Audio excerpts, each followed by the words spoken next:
Hi everyone, Mike Handcock here. I'm the chairman of the Circle of Excellence group of companies, and welcome to today's webinar, wherever you're listening in from. We've got a great group of people live on the call today, so they better be ready to interact and answer some questions, because this is something that we've all got experience with, and that is some type of event. But what I really want to talk about today is partnering with events. So what I'm going to do is I'm going to actually take us through a presentation now and show you how to partner with events. I'm going to give you some background to this. And it's so fascinating because I've been in my role as Vice President of the Global Speakers Federation. One of my tasks is to produce a document of best practice for events. And this has literally just been happening in the last little while. So I'm working with Joni Petty, who's a wonderful Circle of Excellence member, and she's got the job of bringing it all together and then producing the document for me, and then I'll put my love and energy into it. So she's put a team together. But to be frank, I looked at the team and I went, there's not a lot of experience in running events here. So last night I sent Joni a message and said, Joni, this is what I want you to cover on the meeting that's coming up in June, I think it is. I can't be at the call because I'll be in Greece on our Platinum Mastermind. We have one ticket left, by the way. Joni, I gave Joni a download, literally was a download, but went for 5 minutes of topics for the event. And she came back and she said, I wish Landy could do some sort of lobotomy and give me that part of your brain that just knows this stuff. And I said, Joni, it's not knowing it, it's doing 3,000 events, that it's just so much in my mind that I can go, this is what you need to do. So for those of you that are on this call that have never run an event and it's daunting for you, look, it's just a process like learning to drive a car or learning to play golf or anything else that we do. But the reason why it's so important is because, you know, we live in a world where it takes a lot of effort to get a meeting with one person, okay? So why not put the same effort in and get a meeting with 20 people or 100 people? And so that, to me, is why events are so great. So let me do a quick screen share now, and let's jump into what I want to talk to you about today, partnering for events. And the reason why I've talked about partnering is because when you partner with events, you can basically get rid of a lot of the reasons that you struggle with as an individual trying to think of how to bring an event together. And there are all different styles of events. This one is a lovely event, as you can see. But firstly, I wanted to talk about why an event. And for those of you that are watching this visually, feel free to throw things in the chat if you want to. I'm going to throw up a few different photos from different events too over time, just to keep you interested and engaged. Firstly, I love events because in events, it's one-to-many selling. And that means that you can touch so many more people with your message than having 20 coffee meetings in a week. If you're going to go out there and have 20 coffee meetings in a week or do one event, guess what? You're going to touch more people probably with one event than with your 20 coffee meetings. So it's a good use of my time. The second thing is sampling. Now, if you think of our technology, the money train and the 5 carriages in the money train are lead. So that is, who's your Lisa? Who are you after? Trust. How do you build trust with them? Third carriage is love. How do you make them fall in love with you? The fourth carriage is the sale. And the fifth carriage is then the journey that you take them on.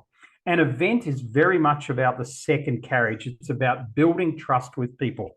You know, when you walk through duty free in the airport and they say, try this aftershave, or, you know, try this lipstick, ma'am or sir, you know, that's the fact is that you're sampling at that point of time. So an event is a way in which people in the audience can sample what you have to offer, the way you interact with them, and your view of the world, your topic, etc., whatever it is. And that is a very, very important place to build trust. An event is also a great place to spread the word, because not only are the people in the event your target market, but they're going to go home or back to work afterwards and they're going to talk to people. Hey, I just went to this event. You know, Patrick was speaking. He's an amazing speaker. You know, he had this insight, he did this, or he threw this around with the group, and none of us had the real answers. And I'd never thought of it that way. And that's what makes other people really think about whether they should get involved with you and what you're doing as well. It's also a great place for you to gain confidence. You know, putting yourself out in front of people is, you know, they say it's the most scary thing after dying is getting on a stage and speaking. So for many people, they feel that way, but putting yourself out in front of people, it's going to allow you to gain confidence, remembering that you are more talented in your subject matter than anybody that's sitting in that audience for a start. If not, why aren't they on the stage, right? And then seeing how the market relates to your message. This to me is really important to see what's landing with people and what is not landing with people. So for us, for instance, one of the reasons we rave on so much about the money train to people is because every time we talk about it at an event, it just lands. People just get it. People go, wow, I'd never thought about it this way, etc. So it becomes, instead of, you know, one of the 120 or 150 pieces of content that we have, it becomes in the top 5 pieces of content we have. Positioning is another one that we realize, or when we talk about it, people go, I haven't thought about it like that. So it's all about seeing how the market relates to what you're talking about. And the other thing is that you can concentrate energy into that event. So what I mean by that is it gets you focused on doing something. Now, we've got a Circle of Excellence member, in fact, who's running an event next week that they had been planning for months, but only decided to push go on it 2 days ago. So you would think that how are they going to even fill a room and do that in a week? In my mind, they can sometimes be the best events because of the concentrated energy. Philippe says, getting bums on seat is a challenge for most. Correct, Philippe. One of the reasons it's a challenge, not to be mean, is because we're asking for bums to turn up, right? This is very much our words create our reality. So you'll never see Mike and Landy saying we want bums on seats. We want our leases, our core avatar, the person that we are targeting, we want them on the seat. So for us, it's not about having hundreds of random people in a room. For us, it's about having the right people in our target market on the seat. Is it a challenge? It's a process, okay? The first 2, 3, 4 times you're going to do it, it's a challenge. But then once you've done it a few times, it becomes a process. So just try and think about it like that. Philippe says, according to most studies, people's number 1 fear is public speaking. Number 2 is death. Oh, very good. Okay, thanks for correcting me on that, Philippe. Death's number 2. Does that sound right? This means the average person, if you go to a funeral, you're better off in the casket than doing the eulogy. Jerry Seinfeld, very funny and also probably very true. So an event has a lot of pros to it. The cons are, sure, you can blow it up and get nowhere. You know, I've done that plenty of times. I've flown across the world to do events and come out, you know, with nothing from them. That happens, right? But when you look at it overall, it is a magnificent strategy to magnify and multiply your business fast. So our topic today is partnering with an event. So let's talk about where to have it.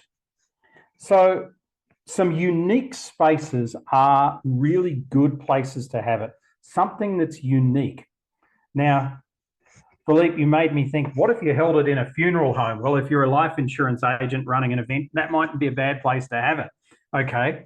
But I like theatres a lot. I use theatres a lot for bigger events. This photo you see here is a theatre with about 2,000 people in it in Singapore.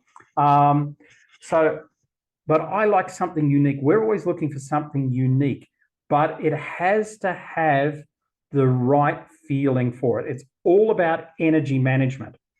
So clear lines of sight, no columns, preferably something that the event is landscape, not portrait. So if you just look at your laptop screen now, or the picture of me on there that you're looking at, you will see that I am landscape. What that means is that if the top of my head here where my hand is the stage, then I have this whole area here is the people in the room. That means that there is very little place for them to hide And as I move around the stage, I can actually talk to the people in the room and connect with them. Whereas if you set something up portrait, basically you're going to lose energetically the back third of the room. So have that awareness. If the room has pillars, anybody who is technically behind a pillar energetically is lost. And believe me, in impacting people and in getting your message across, this means something. Also, the way in which you set it up. You know, if you ever come to our events, you'll notice that we only do 2 styles. Well, actually 3. One of them is banquet. That's our favorite style, round tables, so that everybody can connect and talk around a round table. So there's interaction. Theatre style for bigger events, of course, but hopefully with it rounding the stage, not just flat theatre style, but it rounding the stage. And the other one for smaller meetings, for instance, our Bali business schools and things like that, we often use a U shape so we can connect with everybody and so that everybody can see everybody. That's all for energy management. The third thing is the style of venue is going to reflect in the price for which people pay for your services. And I'll give you a good example of that. At the moment, for our masterminds, we are using 4-star hotels, but we're using 4-star hotels with nice boardrooms that have good flow to them, good light, and they've got a good vibe to them. So the energy, I'd much rather use that than a 5-star hotel boardroom that's going to cost me 3 times as much and the energy sucks in it. And often with the 5-star stuff, you'll find that the character's gone out of it and it's very, very clandestine, let's call it that. So one of the other things that we do is we use a lot of private clubs to run events in. Why? When people come to private clubs, for instance, Patrick, in New Zealand, we run our masterminds at the Northern Club. So why? Because of the prestige of the club when people come there. It's a beautiful room at the Northern Club for running smaller events. And I've run events in the Northern Club, we're up to about 30 people, and it's a beautiful thing. The other thing is you want to own the space. So you want to get out of the space where there's 1,000 events happening and lots of traffic and stuff like that. You really want to own that space. So there has to be, even if you're off a restaurant or something like that, there has to be a space in between that, which is sort of like the no man's land and then your space. If you don't own the space, or when you walk into the venue, you don't feel you own the space, it's going to cost you in messaging and it's going to cost you in money. And briefing is the key. With any venue, you have to brief them. And as Chris knows, because he's on this call, you have to rebrief them the day before, because even then we brief them as again the 3rd time as soon as we arrive.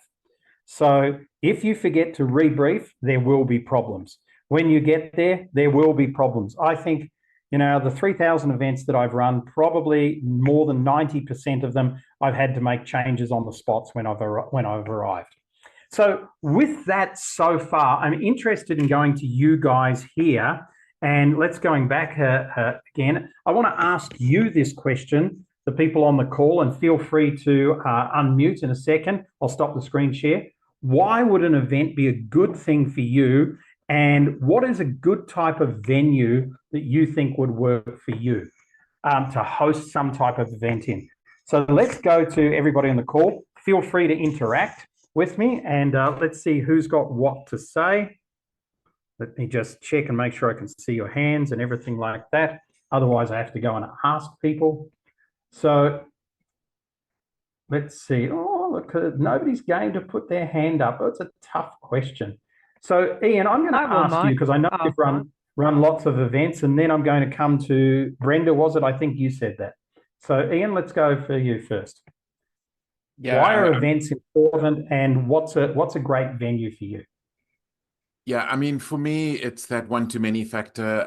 It's getting the message out there and seeing the reactions. I love the interaction. I love quite intimate spaces, actually, but can be quite large. I mean, I've spoken to 300-400 people, but one of those curved style auditoriums that really works well, especially quite a steep one where you can see everybody, you know, going up as well.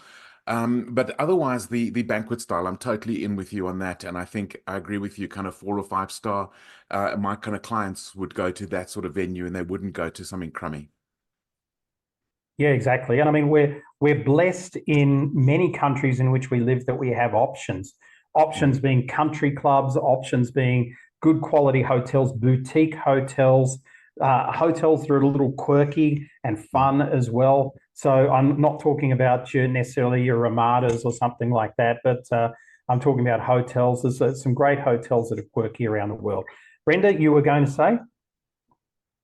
I was going to answer the first part of your question, that the speaking for me this year basically is my marketing plan, and also to get my message out to more people in one time. So yes, the one to many, but as much creating, like a mindset revolution is my goal this year. And the reason I hopped on this call is I think it'd be really valuable for me to partner with someone who's got a really executive coach, high level business reputation, who does a little bit of mindset, but not as much as me. So venue wise, I would definitely push toward the upper end. But at the moment, I'm looking at being a speaker in other people's events. Yeah, like some exactly. of the Well, great. leadership events. Yeah. Couldn't agree more. And I think with the thing that you're talking about, you definitely need a high level venue. Because you're in Auckland, I would definitely suggest Northern Club for you. Okay. Yeah. The space is not ridiculously expensive as well, which is a good thing. So it's a lot cheaper than what you think, or maybe I just pay that because we've got reciprocal member rights. I know a member, so I'm fine. That's very useful. Philippe says here in the chat, Van Halen did actually include a clause about a bowl of M&Ms. Yes, that's right. It was Van Halen and Metallica as well. M&Ms in their dressing room with the brown ones removed to test contract compliance with music venues. Absolutely 100%.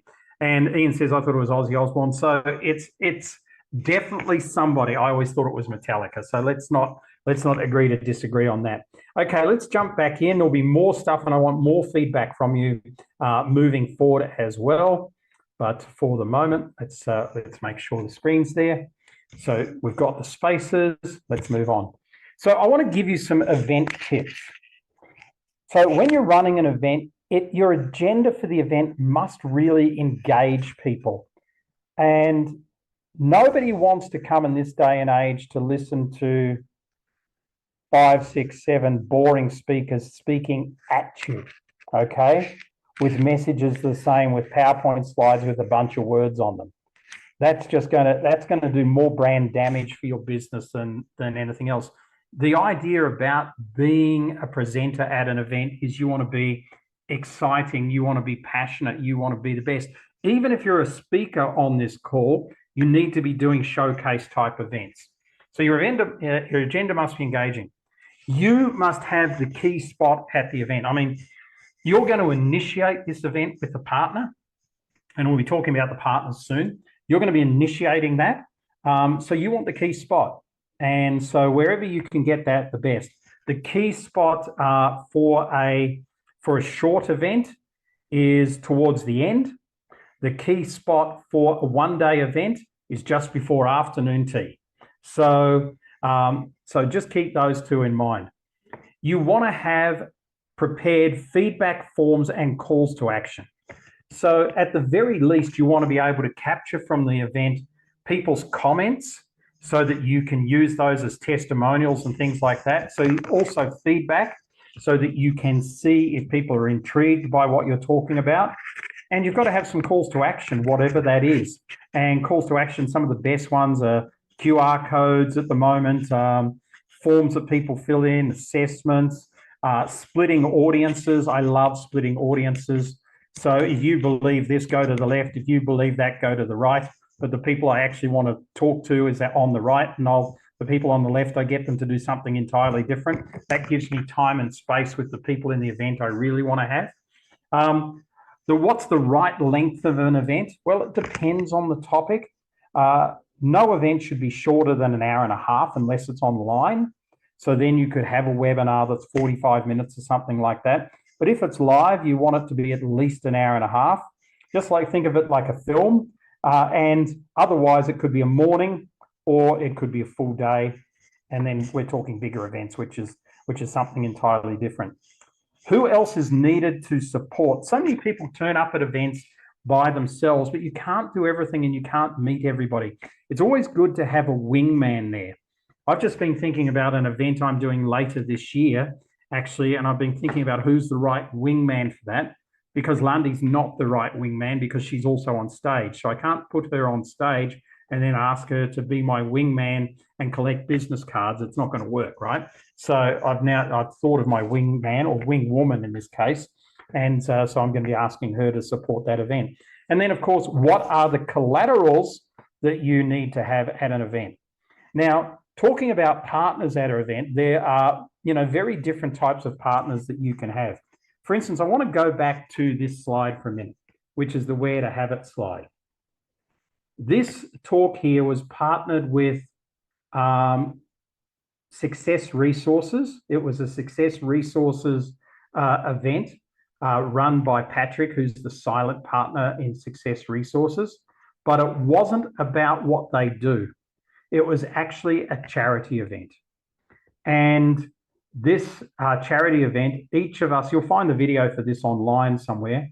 My talk was, there were only about 4 speakers at this, auctions and other things. Each speaker had 5 minutes. But that 5 minutes for me opened up 4 or 5 opportunities in that auditorium.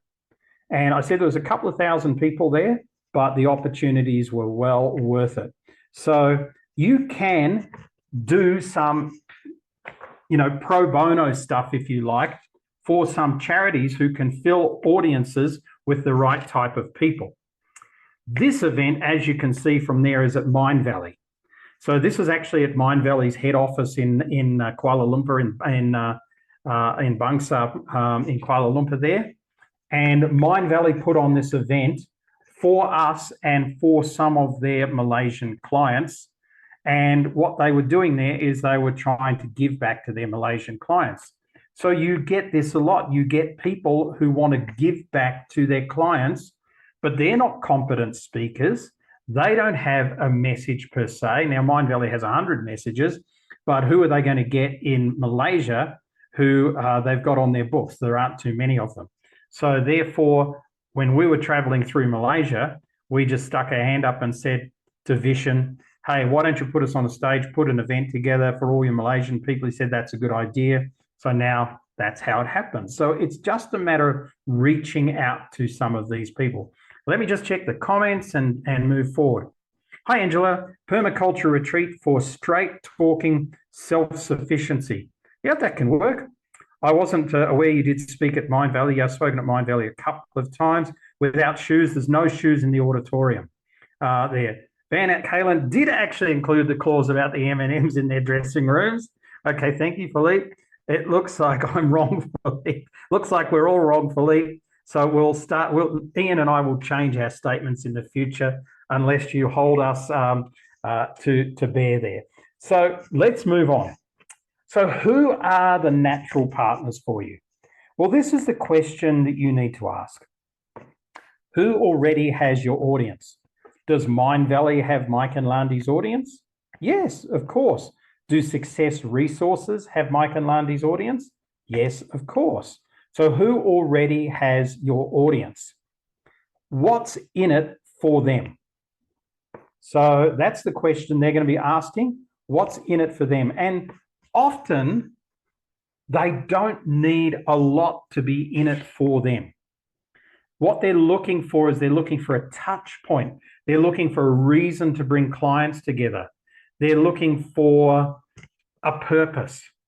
Lundy and I have done a couple of corporate webinar events for banks in South Africa and they were paid events, so we didn't get to pitch stuff, but they were paid events for banks who wanted to bring together their high net worth individual clients and give them something different during COVID. Normally they'd put them on the golf course or on a yacht or something, but we came up with this idea and a couple of them went for it. So, what's in it for them? Sometimes it's touch points. What's the approach? Now, the approach, firstly, is really 10 questions. So for those of you in Circle of Excellence, it's in Module 4, right? So I would reach out to Ian Hatton, who's a potential partner of mine, because he may have a group of people who has my audience, and I'd ask him questions. Ian, why did you agree to meet with me today? What were you hoping I could do for you that you haven't been able to do for yourself? What's going well at the moment? In a perfect world, you know, where do you want to be in 12 months' time? What do you think are the 3 top things holding you back? And then I'd be going, okay, so you need more touch points with clients. You need to open your business. You need to do things differently. What you're doing now is not bringing in enough people. I would like to suggest to you an event. And an event where, oh, no, I don't want to do an event. I can't speak, etc., you know. No, I want you to put an event together where I speak.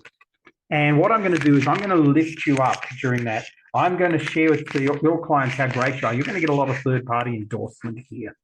And that third-party endorsement is going to bring your brand up. By the way, I can talk about anything that you want me to talk about, but it also gives you the opportunity to come in with some slides and mention what you're doing and build up your clients. That's the approach, folks. It's not rocket science from that perspective. By the way, if you want to offer them money, if you're selling something at the event, then offer them money. If you're selling something after the event, then offer them a percentage of that. And we do a lot of events where we're offering people percentages of whatever we sell. So that is where to do it. What do they need to get going? You've got to give them the marketing material. You've got to have the emailers for them. You've got to have the pictures and the banners and everything for them. You've got to create a pack. So if I give you the pack now verbally, then you can make your own note on it, or you can re-listen to this part of the recording if you want. But in a pack that I would give an event promoter, a partner, I would give them 3 emailers. I would give them a series of about 9 different social media posts that they could do. I would give them banners for their main. I'd find out whether are they on Instagram, Facebook, LinkedIn. I'd give them banners that they can use on each of those things. I would give them some video, some quick video, 10-second, 15-second videos that they can use. Like, hi, Mike Handcock here. I'm really happy to be speaking at Ian Hatton's event. He's an amazing guy, and I know that you people as his clients are just going to love to see what he's doing. And on that event, I'm going to be talking about blah, blah, blah, right? So that sort of thing. Give them enough collaterals that they have got more than enough to choose from, and then get them to agree to how much promotion of that they're going to do. Remember, it's their event, and it's their brand behind it. You want to have the auditorium, the venue. You want to have their banners in it. You want their person, signing people in at the door, and all of those sort of things. Or they can work with you and your person, your team, whatever. Let me go to the chat, but now we're going to go to a question as well. So I want to ask you. That who already has your audience. So if somebody here can tell me and answer that question for me of who already has your audience, I would love to know what you think. Are you stuck there? Let's unplug this a little bit. Who would like to share? Silence is golden.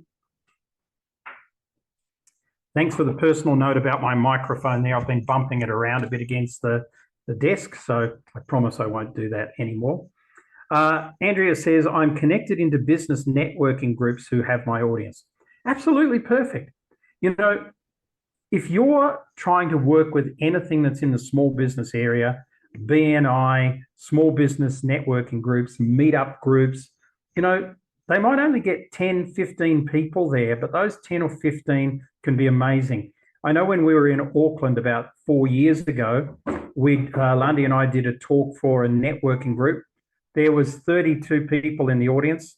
We got $60,000 worth of business out of that group. So that is definitely a great idea. Some entrepreneur organizations, yes, absolutely. Heather, I saw your hand up. What would you like to share? Sorry, my video is not working. I'm not sure what's going on. I think that there are some other LinkedIn groups and networks that have my audience. And then in the Circle of Excellence, there are lots of overlaps with people like Morpheus that has my audience, Brenda that has my audience. That I think we could obviously put something really amazing together, actually.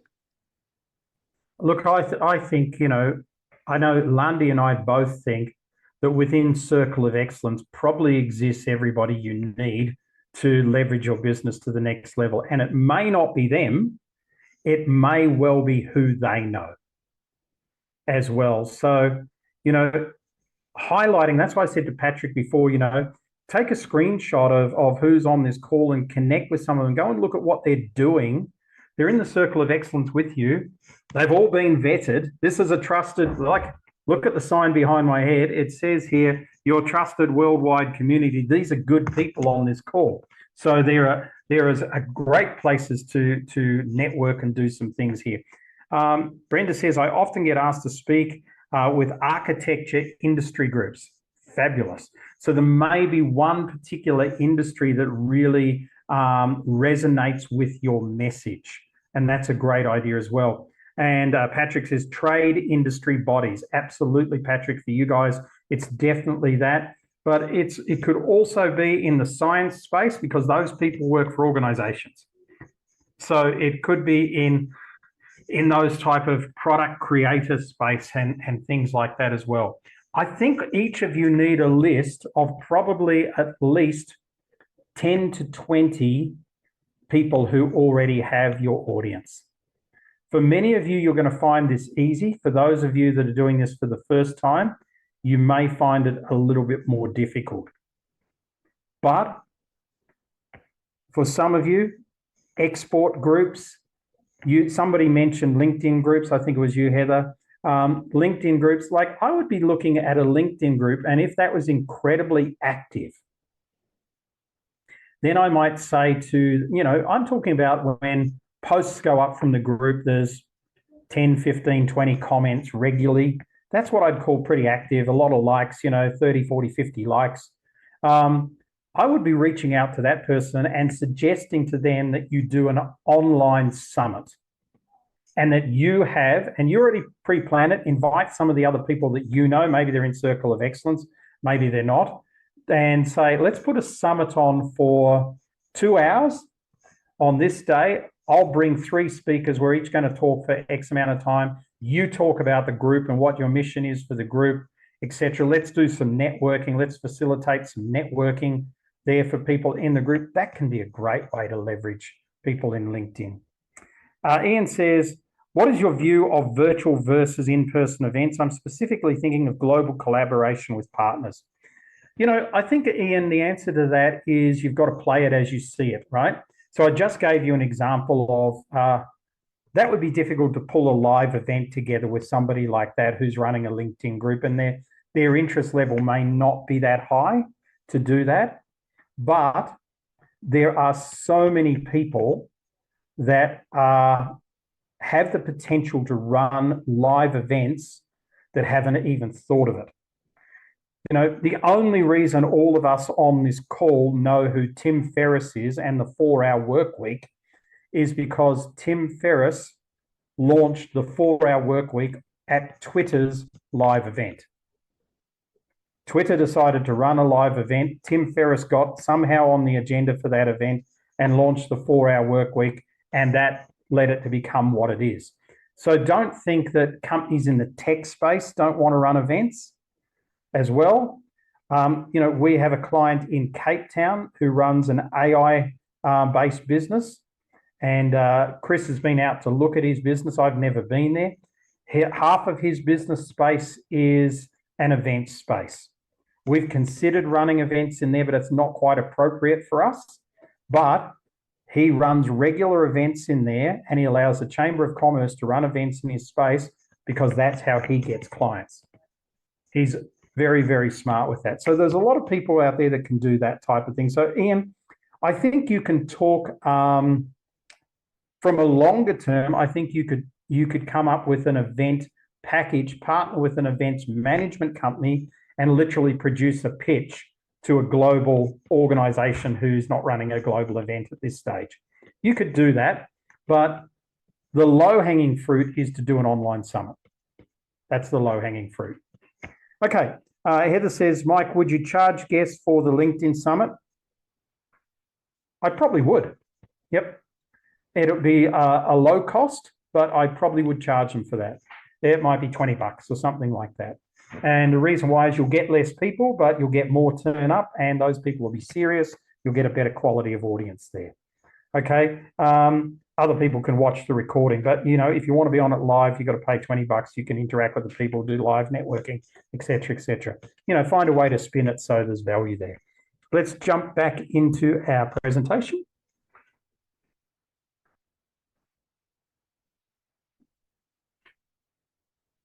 So we've looked at this. Who already has your audience? What's in it for me? In other words, for them, what are the approach and what do they need to get going?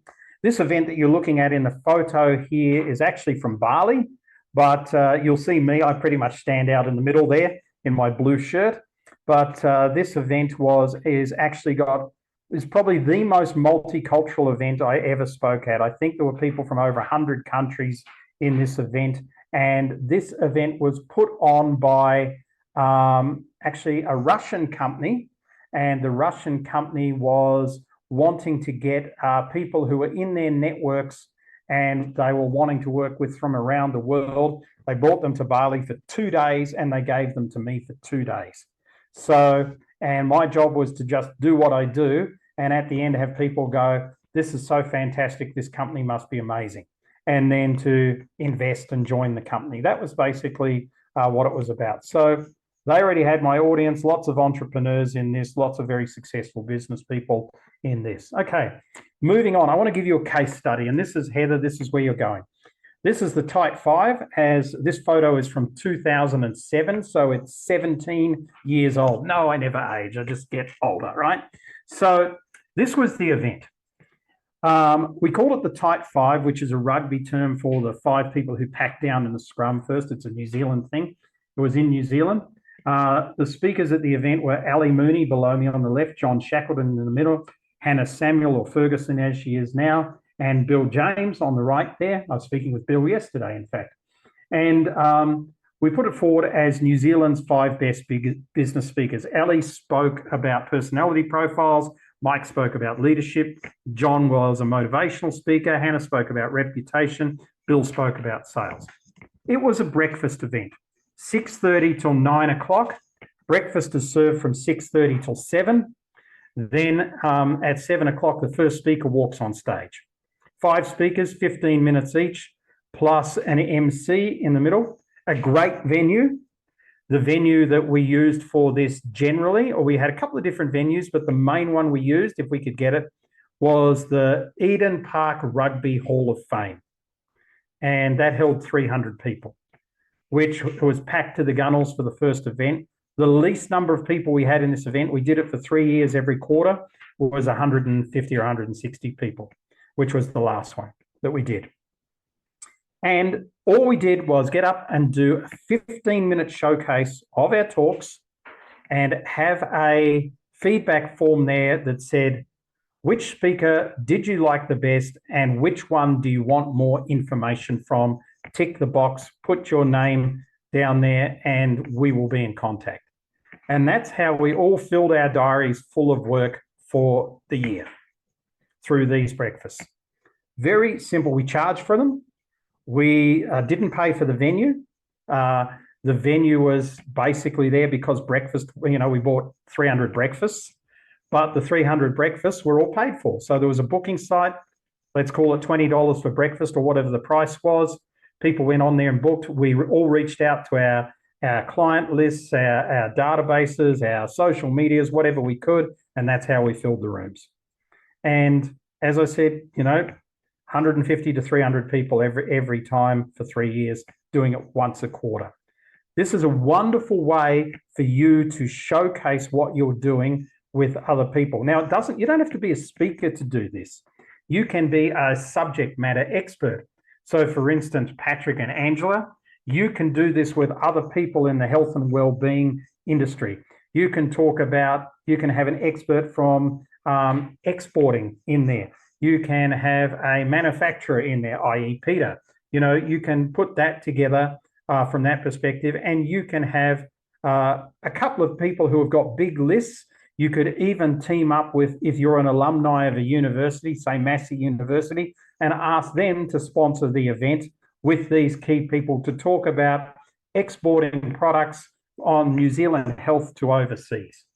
And you might find that, you get a venue for free at one of the campuses, say the Auckland campus of Massey Uni. And of course, they've got a massive alumni. And in that, you might pick up a whole bunch of interested people from that to come along and do that for something like a 2-3 hour or morning or afternoon event or an evening event, depending on what you want to do. So I'm happy to take any questions that you've got on the case study there. In the meantime, Brenda says, I often get asked to speak to architecture groups. I've got that one. Last two. I know these people. I actually think I went to a couple of those breakfasts, Andrea. Maybe you did. Then you would have seen me speak at that point of view. So feel free to unmute. I'm going to leave the slide up, but if you've got any questions on this whatsoever, I'd love to hear them.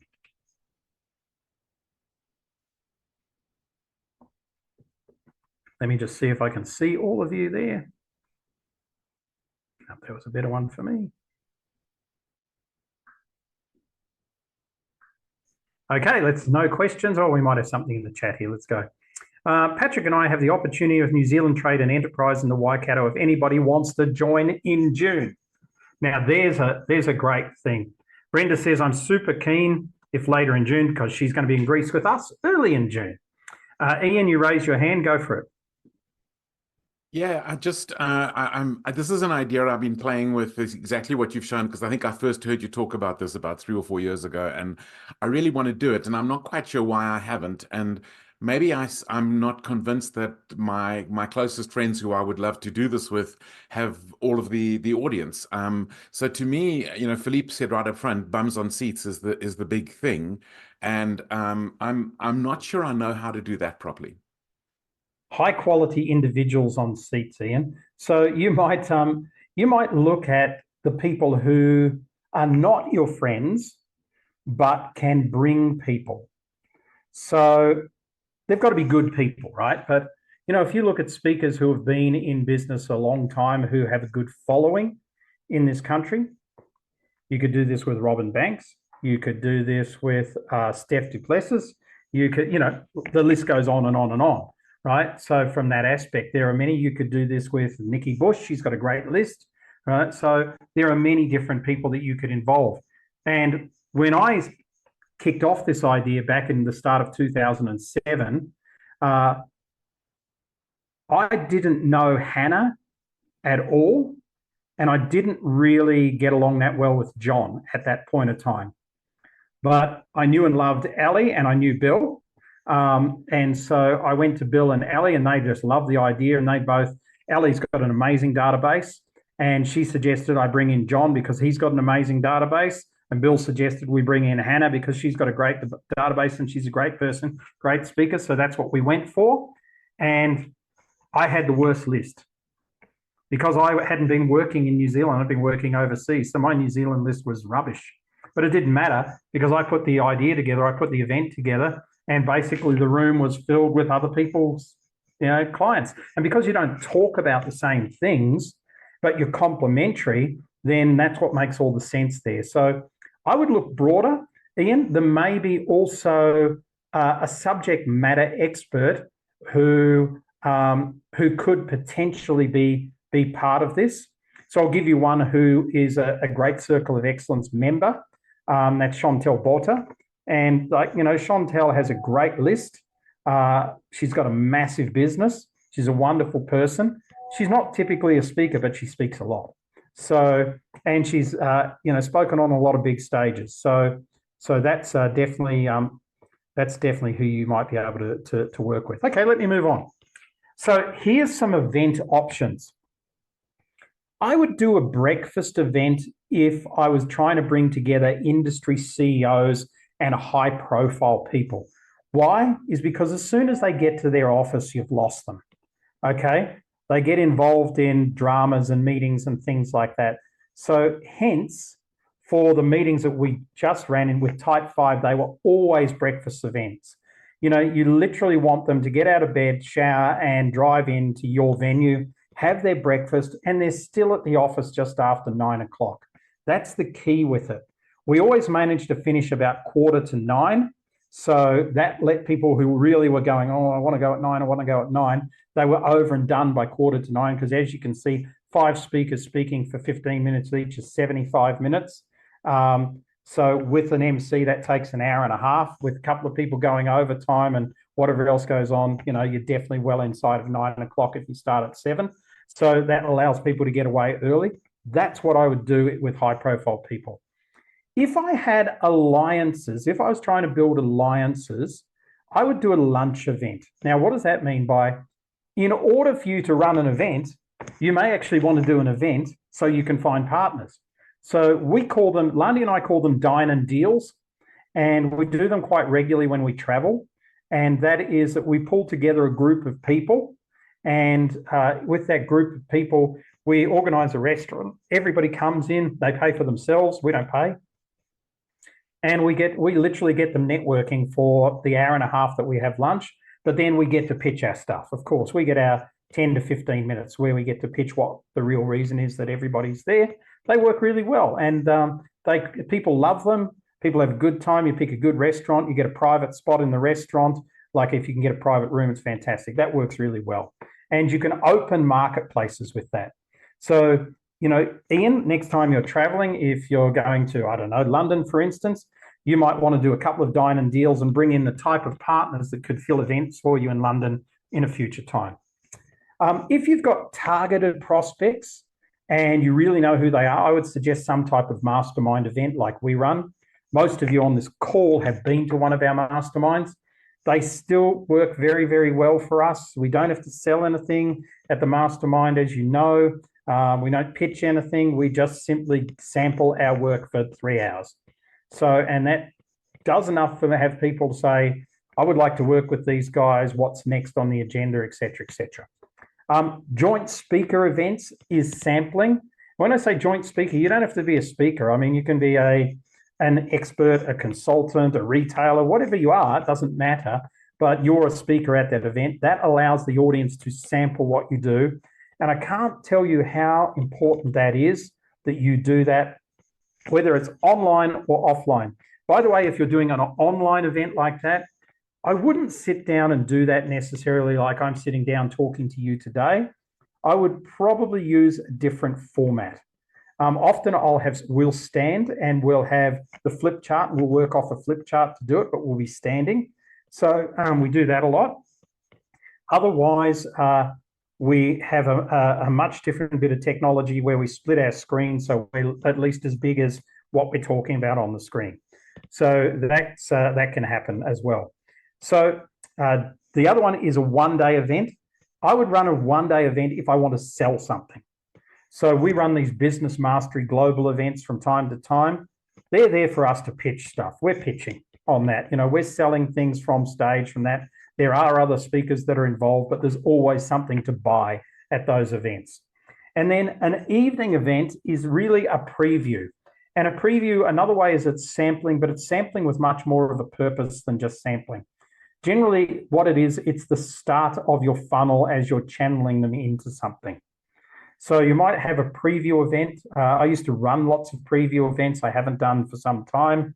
But an evening event would be, I would run a preview event called Business Mysteries Revealed. And that would be my evening preview event. And I'd make it really mysterious. I'd do a lot of ancient wisdom in it. I'd open people's minds a lot. And then I'd drag them for that into some other part of our environment, depending on what I wanted on the day. So there'd be some samples there. This was a fantastic venue that you see in the photo there behind you. This is in Paris, in France, and this is a great venue that we used a number of years ago there. So, really making an impact. And also when you get the right group together, try and get photos and things like that. One of the speakers that I see who does this just so brilliantly, there's a speaker and 2 bands that do this brilliantly. The speaker is from New Zealand. His name is Cam Calcoon, Cam C-A-M, and Calcoon C-A-L-K-O-E-N, I think. If I spelt that wrong, I'm sure somebody will correct me. But at the end of every speech that he does a selfie with the audience. And that's what he posts on his social media. And he's got amazing selfies. Like he's got probably 100 of them now with different audiences. And it's just so cool to use that. The bands that use that, if you're in South Africa, have a look at what Prime Circle does. They do a selfie with the audience at the end of their gig. and the Dead Daisies, which is a super group. They do it, they're playing stadiums. They do selfies with the audience at the end of their gig as well. That is just such great content that you can use, and is really good and helps other people know that, you know, people are loving you and you're really good at what you do. Let's get into some of the questions here. Let's see. Oh, I think I've covered it all on the chat. So let's move on. Filling the event. High quality individuals on seats. So multiple partners. So what I mean by this is having multiple partners to fill an event. Don't sort of mix all the same type of partners together necessarily, but then you could have multiple partners that are all the same. So you could have a group of business coaches filling your events, right? That can work, but I do like to mix up partners. So a multiple partner event would be, you know, you might have a real estate company, an insurance company, and a legal firm filling your event for you.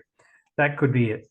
Also asking your participants to fill the event. So as you're getting bookings, reach back out to them and say, because you booked early or because you're an early bird booker, we want to give you a free seat.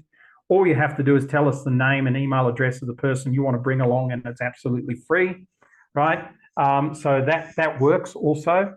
Your own list, of course, is a great way to fill events. LinkedIn is a great way to fill events.